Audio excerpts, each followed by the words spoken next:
Travel at low cost with points and miles. Credit card rewards bring the smiles. Many adventures, tales to be told.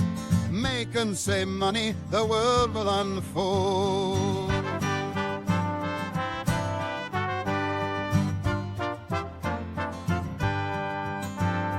Fight the war on happiness, pick up the gold. The Gurdy Travel Podcast breaks the mold. You're listening to the Hurdy Travel Podcast. I'm your host, Justin Vacula, here to help you travel the world at next to no cost with credit card points, miles, benefits, and loyalty programs. Make money, save money, and take advantage of great deals. Thanks for joining me for today's episode, Celebrity Silhouette Cruise Report with podcast co-host Darren Remsburg.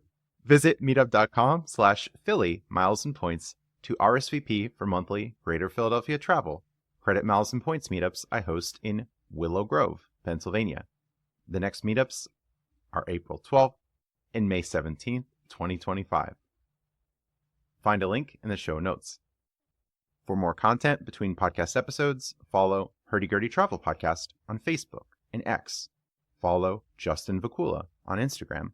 Subscribe to Hurdy Travel Podcast on YouTube, where you can also become a channel member for daily content, including travel videos, podcast clips, community, and bonus videos. Welcome back to the show, Darren Remsburg.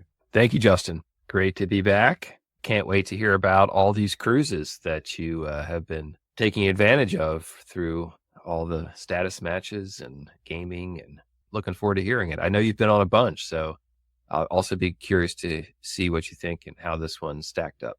This is cruise number 4 of 2025, and probably the hardest one to spell, Celebrity Silhouette. Although the Nieuw-Statendam is a fun thing to say and a little bit difficult to spell, but I think silhouette is an interesting word. I'm glad you're the one that is spelling this for the podcast notes and not me. That's all I'm going to say about that. I had to use Grammarly multiple times throughout the cruise so I spelled the word correctly. We won the miles and points contest, but not always the spelling bee. If only Daryl were here to help us out. R.I.P. Daryl. R.I.P. Daryl McEwen of the 7 Stars Insider and Mr. AC Casino.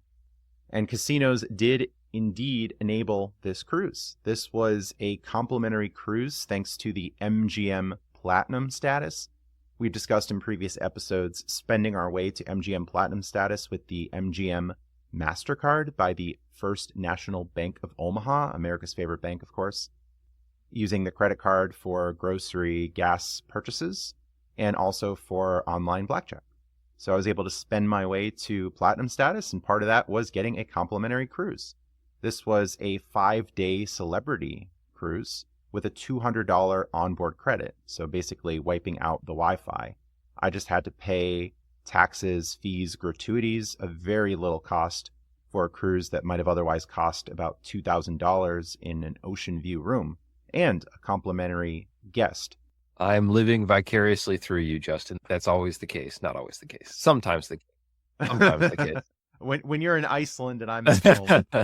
That's right. No, that's the great thing about having award travel enthusiasts as friends. You get to not only experience travel and some of the benefits firsthand, but you also have the opportunity to talk to folks that have done things and live some of the excitement through them. Yes, and you had the Taylor Swift World Tour as well.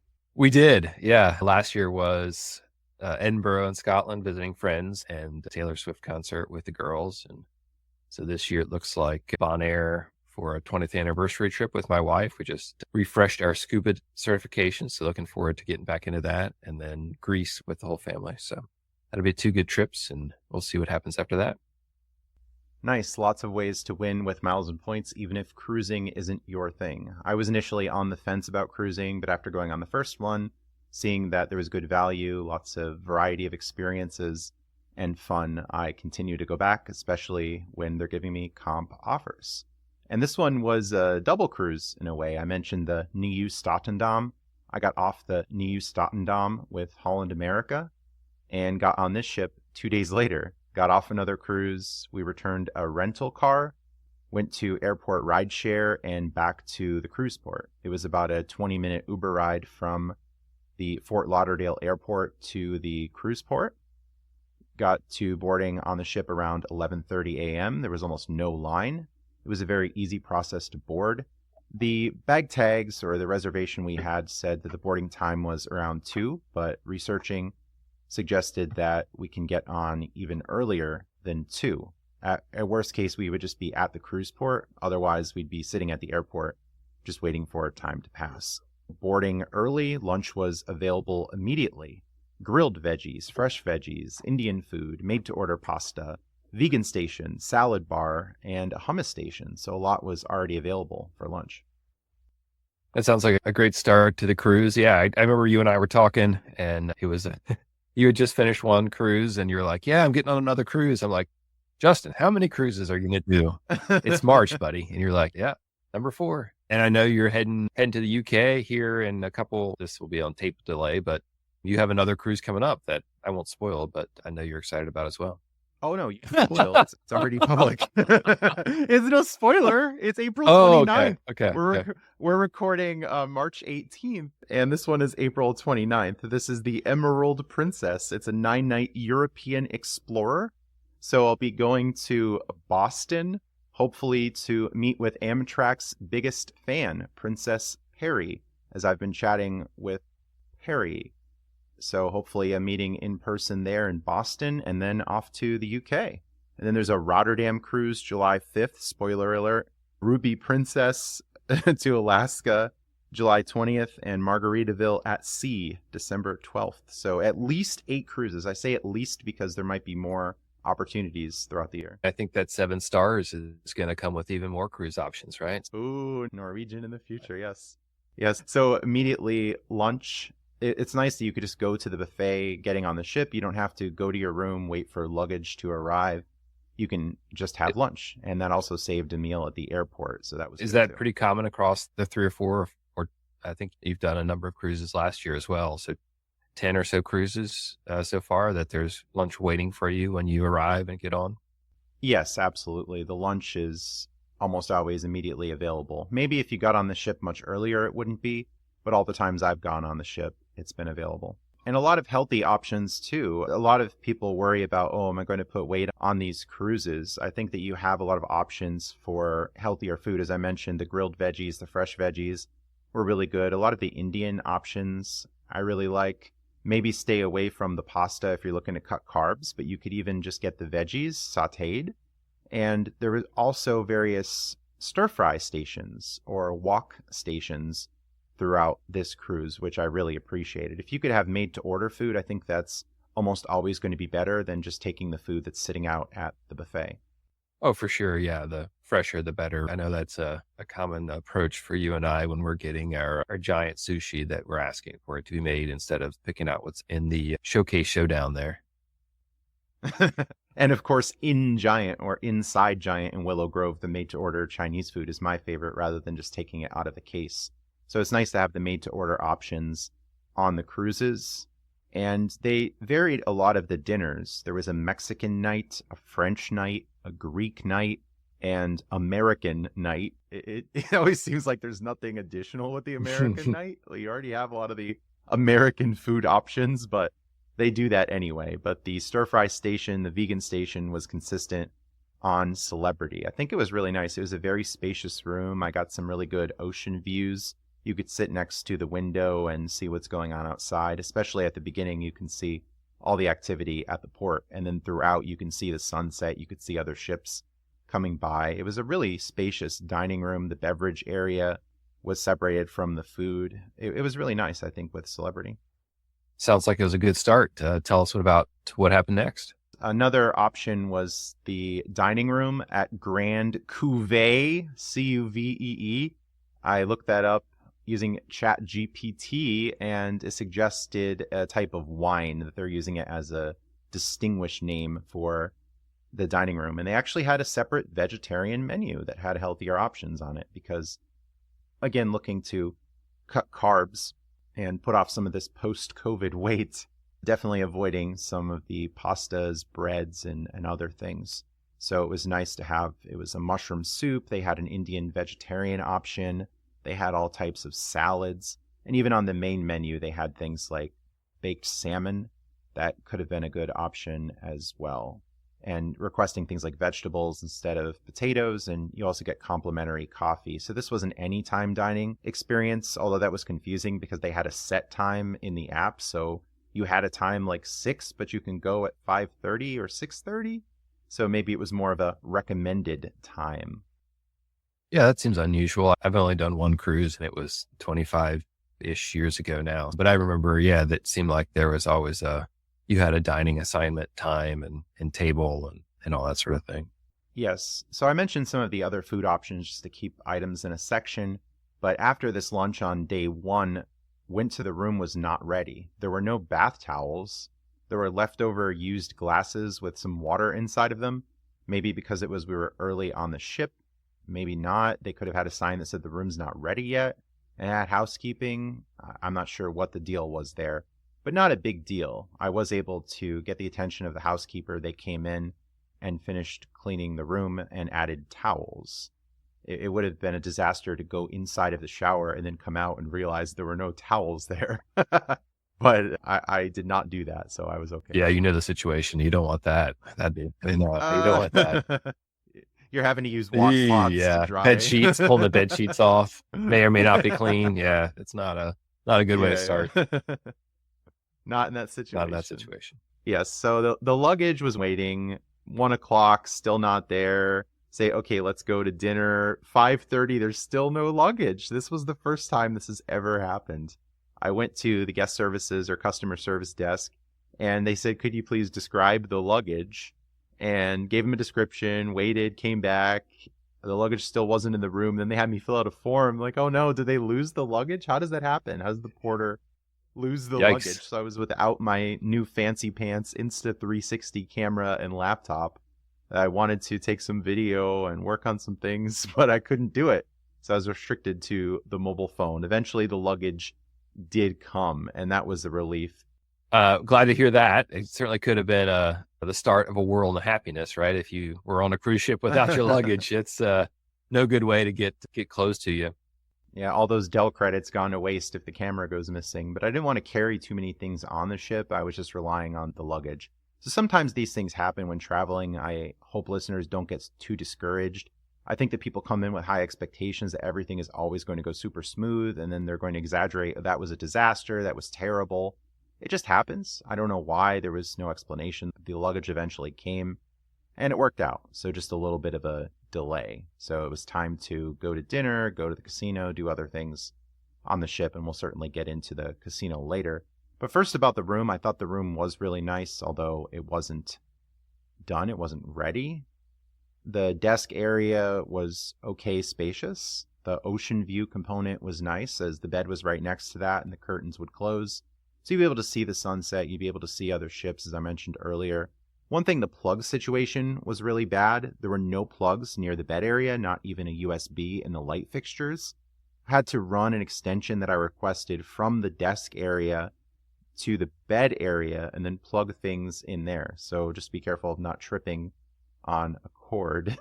There was a mini bar in the fridge area, and there was a bag of kettle cooked chips that were marked as a $5 charge. They were not complimentary. There was also water throughout that they brought to the room, but that was also not complimentary.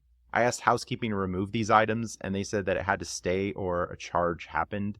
So I just didn't want to be responsible and paying $5 for a very small bag of potato chips. So it's the eccentric things that they do sometimes with the cruises and the rooms. So you just have to be careful and avoid the mini bar, avoid these things that they put in. Although on other cruises like Virgin Voyages, the water was complimentary. They brought snacks in at times that were complimentary, but here it was not on the basic no drink package. Yeah, that's wild that essentially you have an all-inclusive, right? That they're going to feed you for free and plus or minus alcoholic drinks, but at least they're not going to charge you for non-alcoholic drinks unless it's water in your room or unless it's a bag of chips in your room. Yes. That's wild. It was the special water. That's what it was.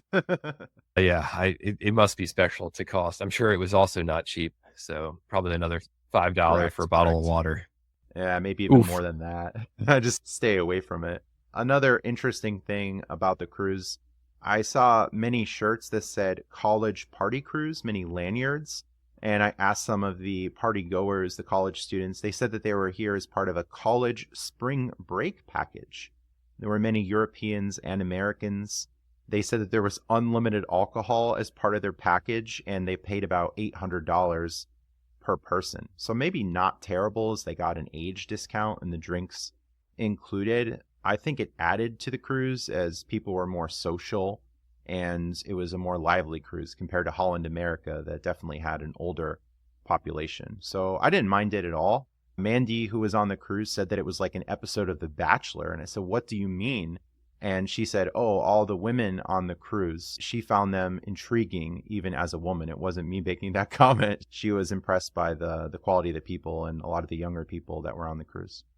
Sounds like it was quite the contrast between the, the first Florida cruise and the second Florida cruise there back to back.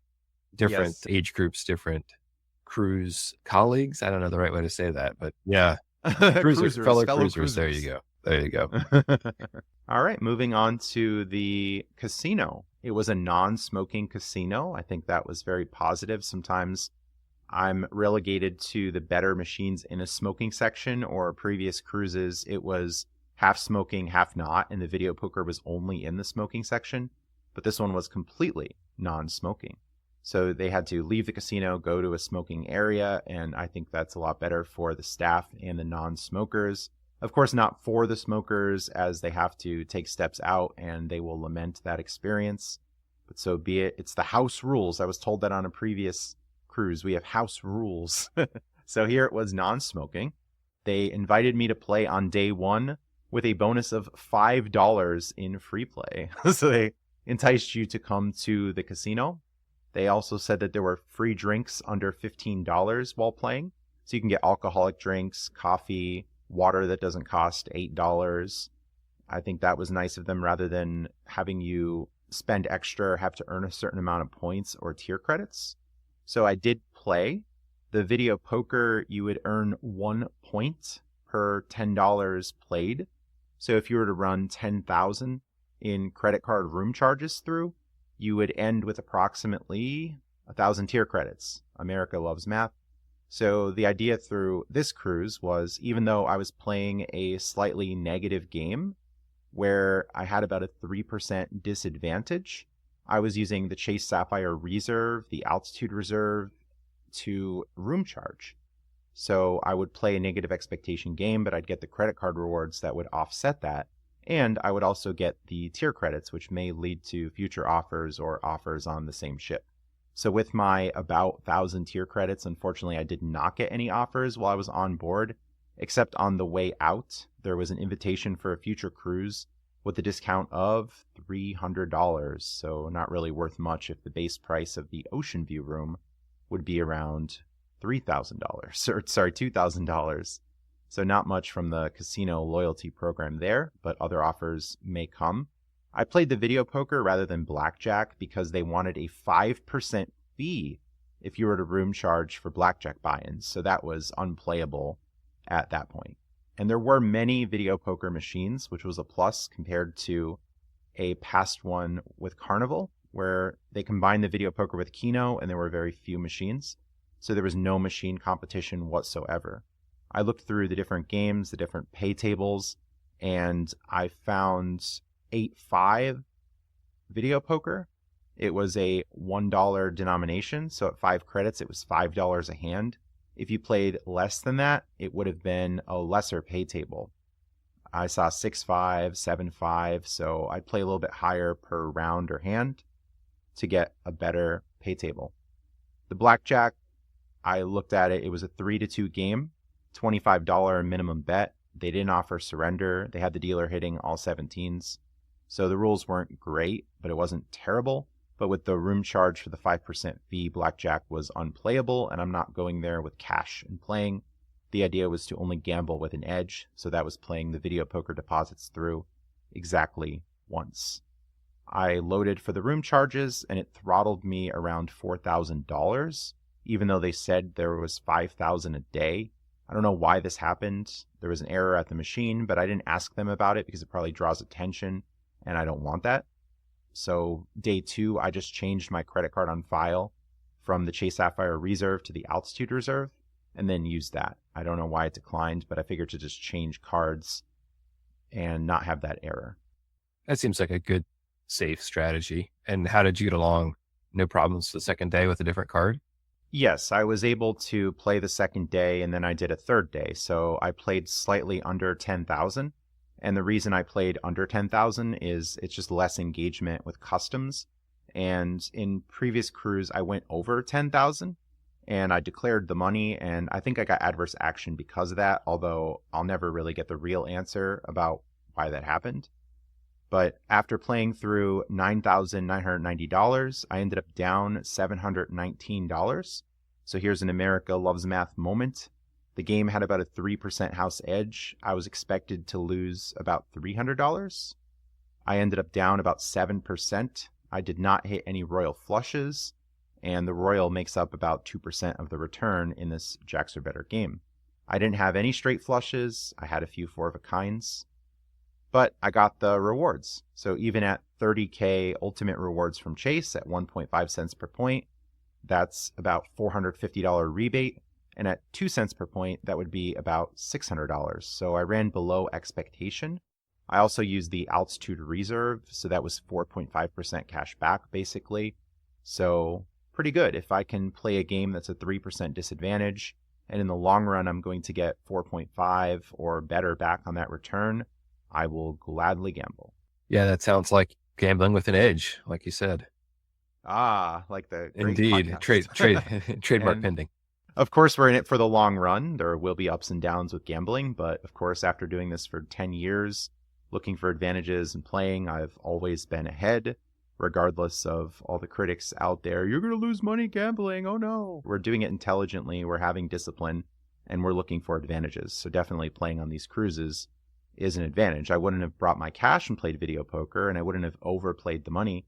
The idea was to play through exactly one time, stop playing, break the session into multiple days, and come out ahead. Yeah, it sounds like it worked pretty well. And then the 1,000 tier that you earned was for MGM, right?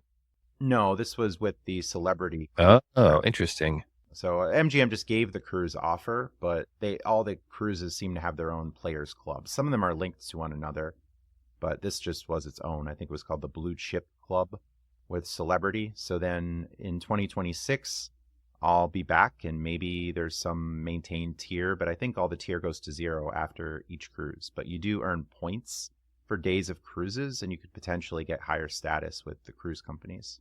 So we'll see how that works out after returning. I know some folks have talked about instead of going into retirement homes, they just will cruise for the rest of their life. It seems like you've already retired from your job, Justin. So it makes sense that you're already here and doing the cruise thing full time, basically. Yep. Working for myself at this point, right? Absolutely. Yes. And I really do enjoy the freedom of that. There, of course, is some effort and some negatives of it, but I think the positives are definitely outweighing the negatives. Like cruise laundry is one thing I don't particularly like. I like having fresh clothes, not re-wearing clothes, but the laundry on board is really expensive. So if you were to go from cruise to cruise and not have downtime in between, then you might end up spending a lot on laundry, and that's not good. So with the 2 cruises back to back, I intentionally left 2 nights in between so I'd have time to catch up on laundry, make some phone calls, paying credit cards by the phone with debit cards, of course, and many other shenanigans. Also went to the Hard Rock Seminole Casino in Hollywood and did a tier match. So how about that for a world tour? Because they're saying in Atlantic City you can't rematch if you're an active player. So here you can go to Florida and tier match.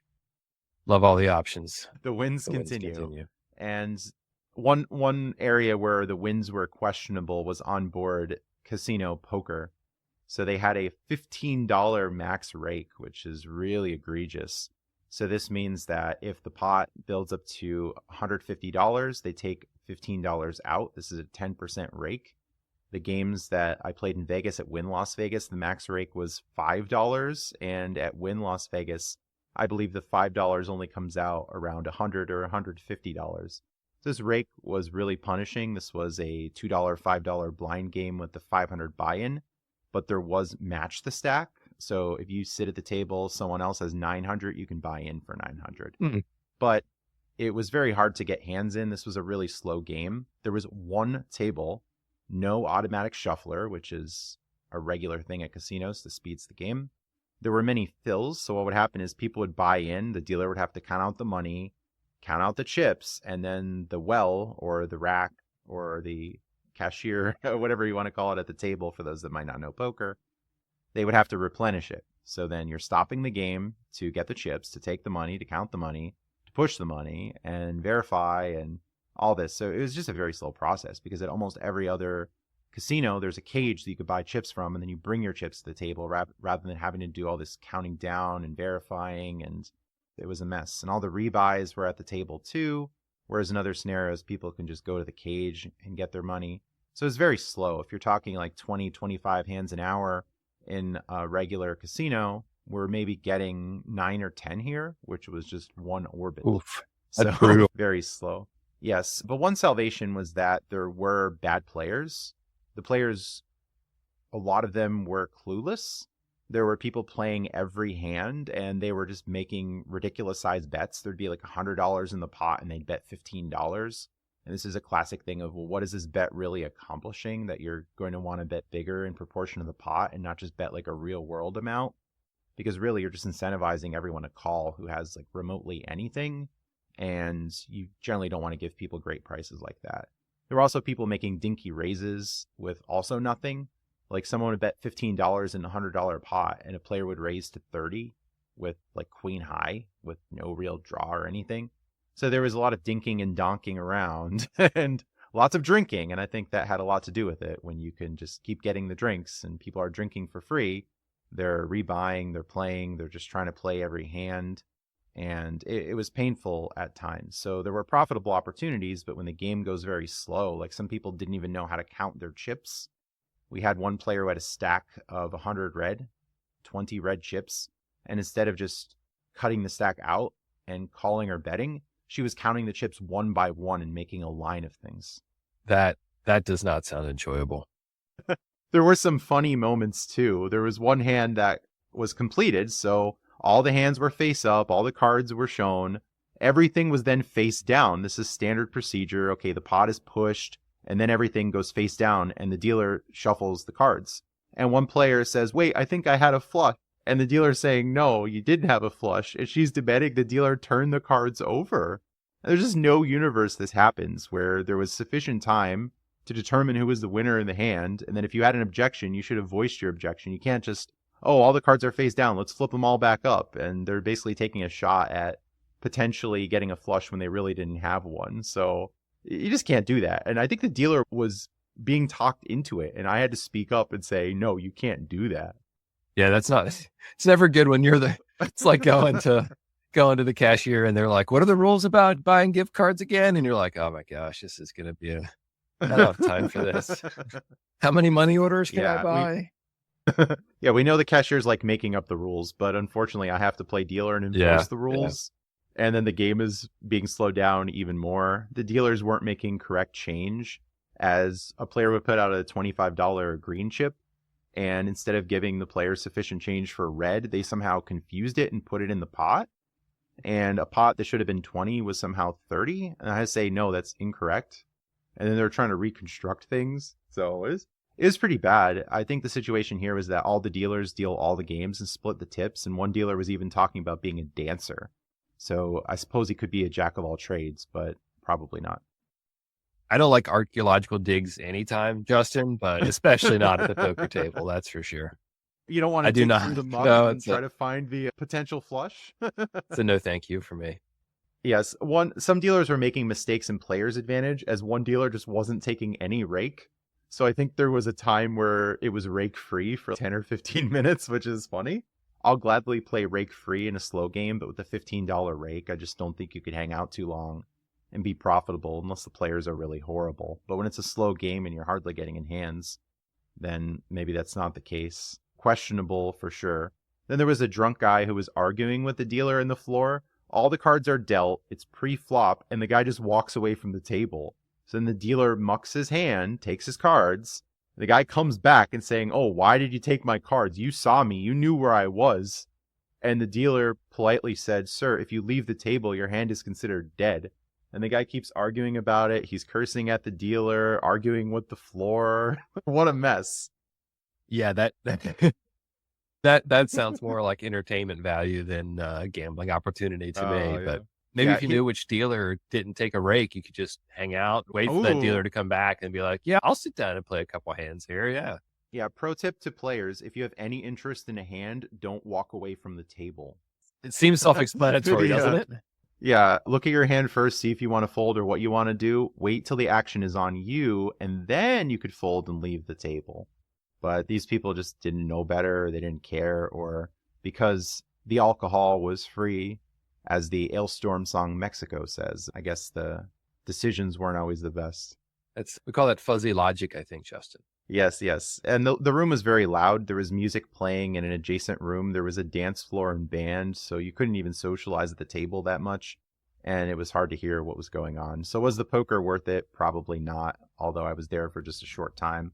I ended up ahead $60. I had some small pots, and they took their rake, of course, but I just walked after a short session. So we could say we did it for the podcast. I took on the pain of the world. $60, Justin. That's 12 of those little bags of chips in your room. Just think of the feast you could have had. Ooh. Or just going to the buffet, of course. Of course, yes. All right, let's move on to day 2. So day 2 of the cruise was a stop at Key West, which I was really impressed with. There was an area called Mallory Square with many monuments and roosters. I've seen roosters on previous excursions or previous cruises, but here they were just walking around everywhere. They were belting out the cock-a-doodle-doos, so I found the roosters extremely entertaining.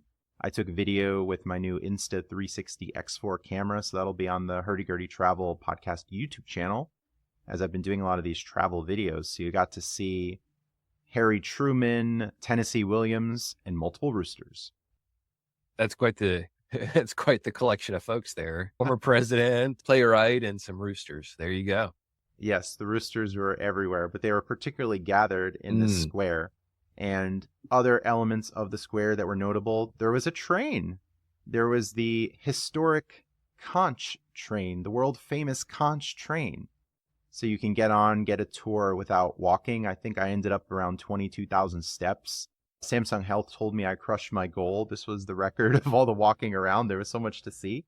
But the train was very interesting, and it goes through the square, through notable areas of Key West. Very clean, very safe to walk. I thought this was a really good cruise port, and you can go to the train depot or the train station. So I took a video of that as well. There's a gift shop. There's an area you can buy the tickets. So it's not quite Amtrak, but what can you do? It's Key West. So we had a cool train that was going around. So I was happy to take multiple videos of that in the square and then at the train depot. So that was really nice. You had that option. So perhaps if you had a hard time walking, or maybe you're elderly, you'd want to take a train tour rather than walking around.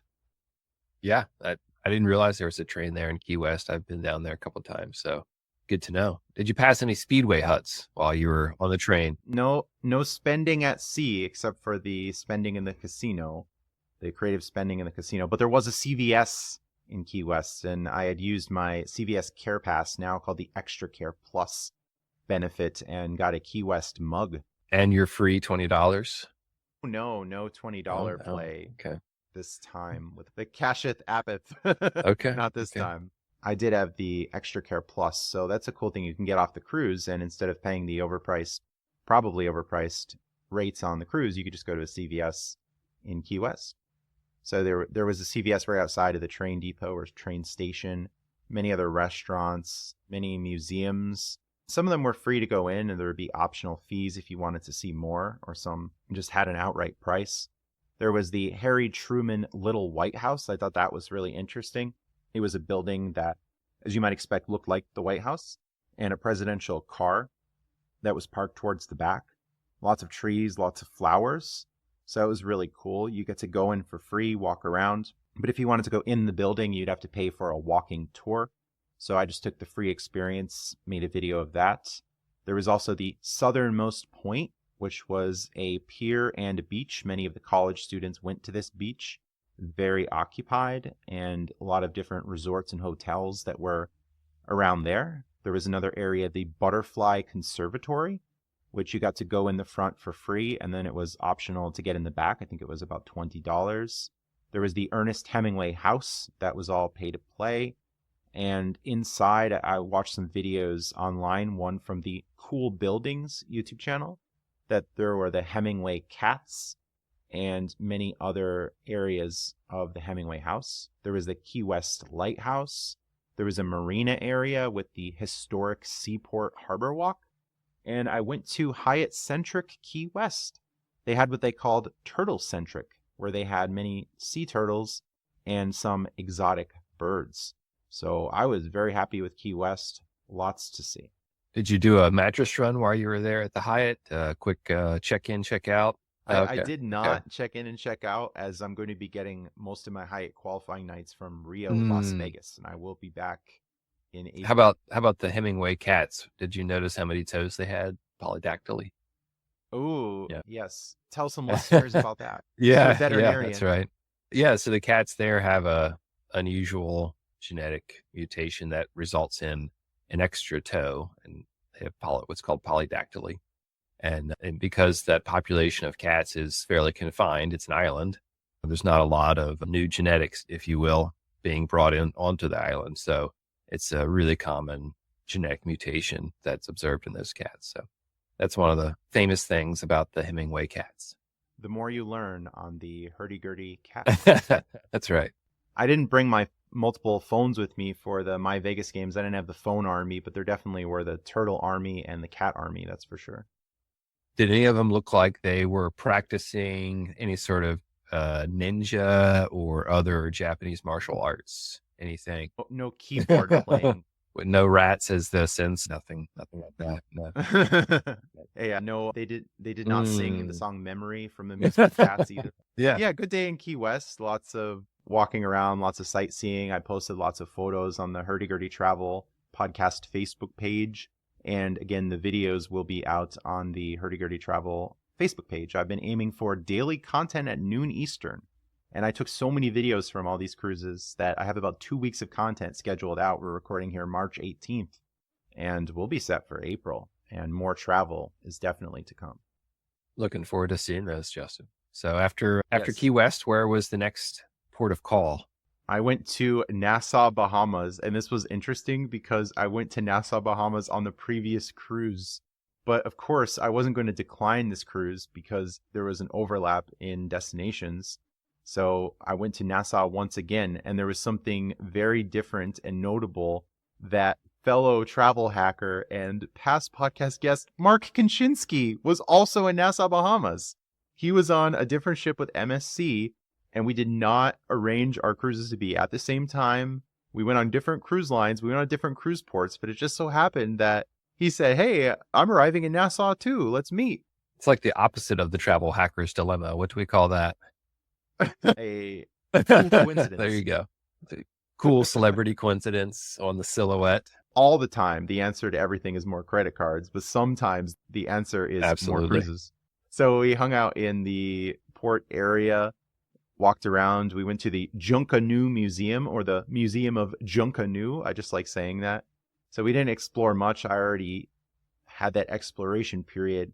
So we just hung out there and talked shop and talked about our different cruise experiences. So it was cool. I still like it. I got off the ship. I got my steps in. Yeah, that's important, I think, to get off the ship, walk around a little bit. Like you say, it can be easy to sit by the pool all day and just eat and drink. And the clothes get, even if they do deliver your suitcase on time, sometimes the clothes don't fit quite as well when you leave as when you arrive. Uh-oh. Yeah, so got to be careful. Yes. We have it so good in Pennsylvania with Giant, Weiss, and so many other grocery programs. We have the first world problem of too many grocery rewards. I know at Weiss we're going to get some free frozen veggies again and some optional items like potatoes and pies and more. We have the first world problem of too many grocery rewards here in Pennsylvania, but it's also a first world problem of too many cruise offers. So even though it overlapped, I said, yeah, I'll go anyway. Why not? I'm already there. It'll be fun. Yeah, why not? You work for yourself, right? Like you're generating Yeah. content, getting some gambling in, positive expectation gambling, and then also get to meet up with with other travel hackers out and about.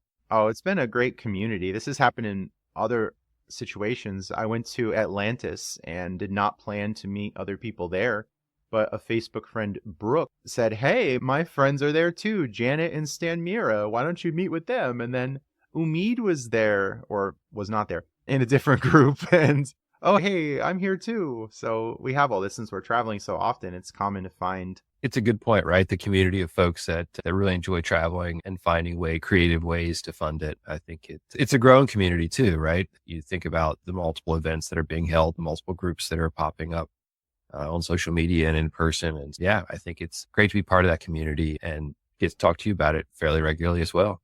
Yeah, it's how we met. We were in a Slack group with the Milenomics podcast. We met through there. I met other friends, and after starting the podcast, doing the YouTube thing, then I got speaking invites. I have business relationships, got to meet a lot of cool people. You got to see Taylor Swift rather than going to American shows and paying a lot more. So some interesting things happen as a result of this hobby. Absolutely. Really. Yeah, it's fantastic. And it's fun too, right? Sometimes the puzzle is half the fun. Yeah, the travel is definitely the cherry on top. Yes, and very low cost with this cruise. Again, just paying the taxes and fees and the onboard credit, mostly negating the internet. So Nassau, Bahamas, a short stop there. And the final day, leaving the room at 7:30 in the morning. This time waking around 7 a.m. It's rough sometimes, the last day of the cruise. It's usually my least favorite, and I think many others would agree. It would be nice to get off the ship maybe around noon, maybe go to breakfast around 9:30, 10 a.m. So just have to wake up early on that last day. So out of the room at 7:30, leaving breakfast at 8, getting off the ship. It was an Uber to the airport for an 8:45 arrival. So it was a pretty fast process. Waiting for the Uber, maybe taking about 15-20 minutes for the Uber to arrive at the cruise port. Usually there are a lot of requests, so it's a little bit of a longer wait. There are taxis if you want to pay a premium and possibly get ripped off, but I just take the Uber and wait the additional time. So it didn't take too long to get to that airport. I had a flight that was later at 5 p.m. I was able to change that by calling American Airlines. I couldn't do it in the airport. They said I had to call in, so I was able to change the flight and leave around 12:30. So I went to the American Express lounge that was there. It wasn't a Centurion lounge, it was an Escape lounge, which is a smaller version, but it was still pretty nice. They had a breakfast spread, and I was there long enough to also have a lunch spread. And I already ate on the cruise ship, so I didn't have much there, but it was still nice to be in a lounge area that was relatively quiet and continue to work on my laptop. And I passed it a little bit earlier, but the Wi-Fi on the ship, it took a while to upload YouTube content and to upload things in general and to download from Google Drive. This could be a multi-hour process, and some of the files would just time out. So it wasn't as bad as it was on the Holland America ship, where it would take 15 or 16 hours to upload a simple 3-minute YouTube video. But it definitely had its slower times. It seemed that when I was in port that it wasn't so slow, but at sea it definitely was. And it's interesting going out of the cruise ship and going into the airport lounge, and then it would be reasonable upload times, maybe like 20 or 30 minutes. And the airport Wi-Fi, not always the best, but there's definitely a marked difference. Yeah, I can imagine that could be frustrating. I was just thinking back to your 7 a.m. wake-up call. How many of the spring break package kids just stayed up till 7? Probably would have considered that in my younger days. Yeah, famous last words. Oh, I could sleep on the flight. Yeah. I guess the other thing, and not related to that, but you said earlier, people get really upset when things that lost luggage, right? It certainly can be frustrating. I've been frustrated as well. But it's one of those things where it's not, no one's, as far as I know, no one's maliciously trying to cause you problems or pain.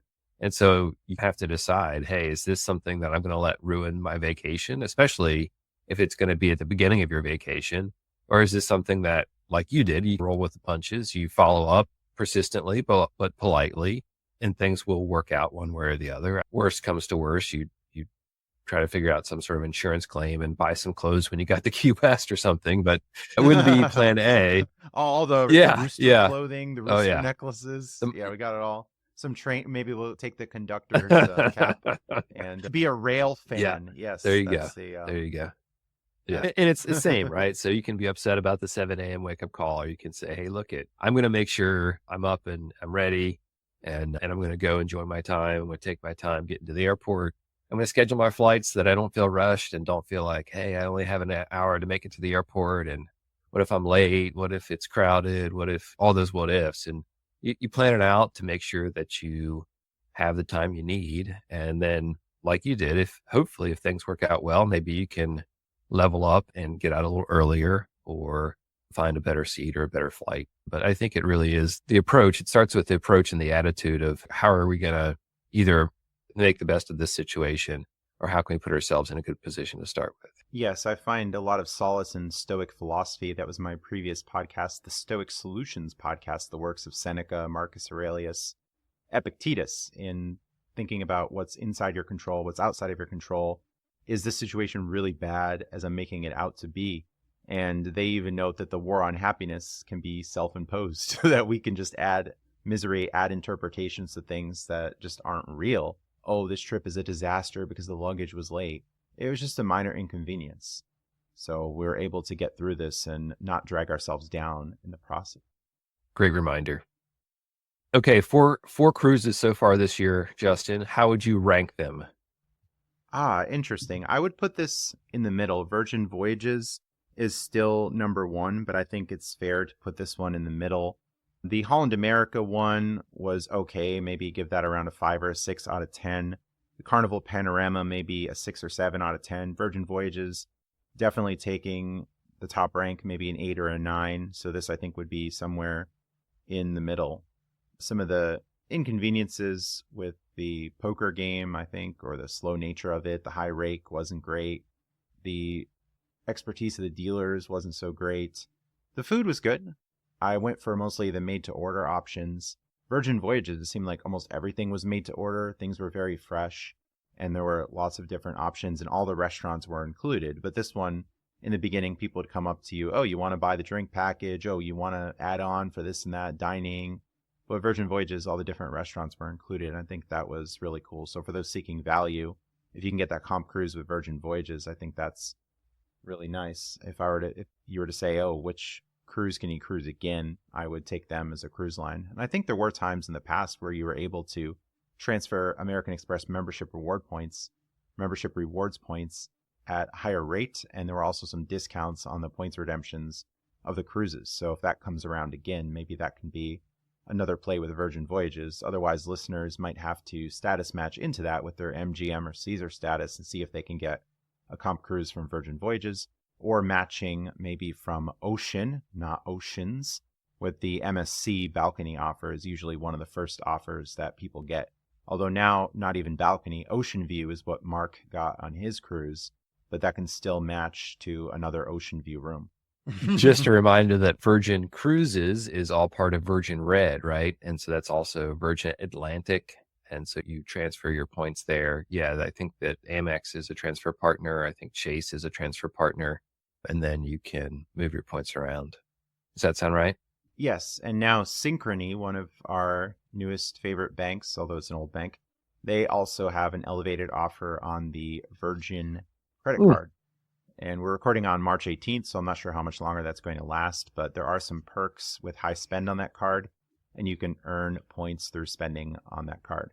So that could be something interesting, although I went with other Synchrony options first, but that might come up in my June, July-ish Apparama, and I might also be a rail fan myself and go for that Amtrak credit card with FNBO, adding to the MGM MasterCard and the Ford Pass card that I got a long time ago. Yeah, you've gotten a lot of distance, a lot of miles out of that Ford Pass card, more than I thought. Yeah, it's really underrated. Every year, it's a $200 statement credit on a no annual fee card for spending maybe $5,000 or $6,000. And of course, with all of our creative ways to spend, it's super easy to do. That's no problem. I probably wouldn't apply for it today because there are better options now, especially with Synchrony, Comenity, Citi for those who can actually get Citi cards. But what can you do? We still use the cards that are older and try to make the most of every card we have. Absolutely. All right. Any other questions about the cruise? Any other I don't think thoughts? so. It's a good reminder that there's lots of opportunities here to do some cruising, and I hope the short cruises, long cruises, Caribbean cruises, UK cruises, and that really the status matching casinos are a gateway to that. So looking forward to hearing about the next one, and always good to catch up. Yes, in 2026, I should also cruise celebrity again. I've also been making a running list of upcoming travels on hurdygurdytravel.com. As others have asked me, hey, I'd like to meet, where are you going to be? So I made a page for that, and I've put some of the cruises on it. And some people say, hey, maybe we can meet on the same ship. So I'm also open to that too. And I would also hope that podcast listeners would tentatively reserve January for an Atlantis stay as well. So you can see my upcoming trips at hurdygurdytravel.com. And I'd be happy to meet with some listeners. It should be a cool opportunity to make these cruises a little bit better. Hey, I appreciate you doing that. That sounds like a great opportunity. All right. Thanks for joining me today, and we'll hope to have you on again soon.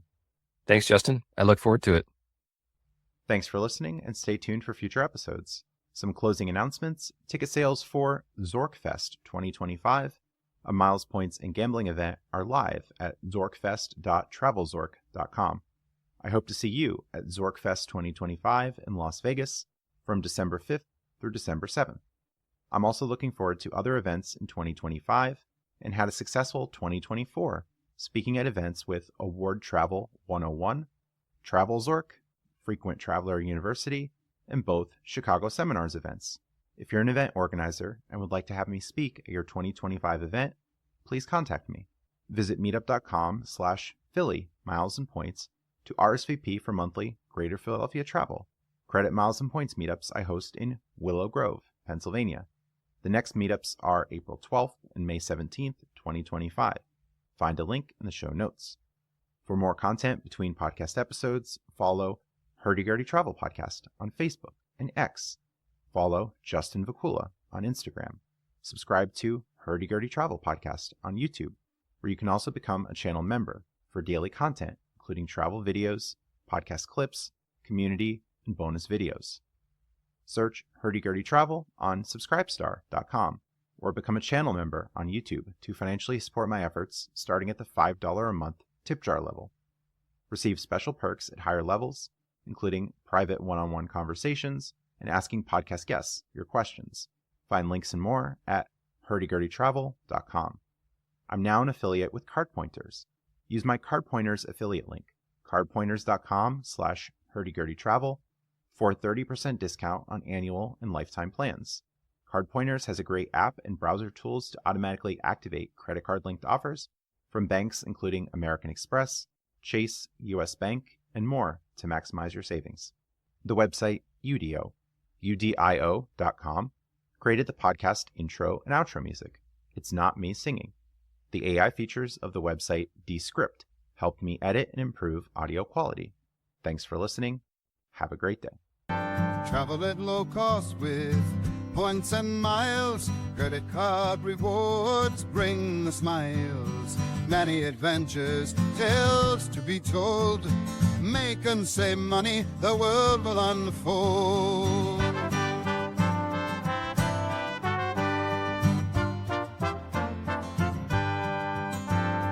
Fight the war on happiness, pick up the gold. Hurdy Gurdy Travel Podcast breaks the mold.